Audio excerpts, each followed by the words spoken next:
1451 সালে ইতালির জেনোয়া শহরে কলম্বাস জন্মগ্রহণ করেছিলেন।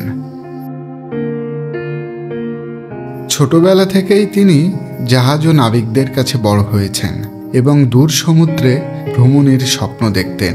অল্প বয়স থেকেই তিনি জাহাজের কাজ করতেন, মানচিত্র পড়তেন, নৌচালনা ও তারাদের অবস্থান নিয়ে পড়াশোনা করতেন। 1492 সালের 3 আগস্ট কলম্বাস ও তার সঙ্গীরা স্পেনের পালোসা বন্দর থেকে রওনা দিলেন। তারা প্রবেশ করলেন অজানা সমুদ্রে। দিন গড়াতে থাকলো, নাবিকদের মনে ভয় বাড়তে লাগলো। সমুদ্র যেন শেষই হচ্ছিল না। প্রতিটি সূর্যাস্ত তাদের কাছে শেষ দিনের মতো মনে হচ্ছিল। অনেকেই আকাশের দিকে তাকিয়ে প্রার্থনা করছিল, কেউ কেউ কঠোর তিক্ততায় শেষ বার্তা লিখে রাখছিল, যদি আর না ফেরা হয়।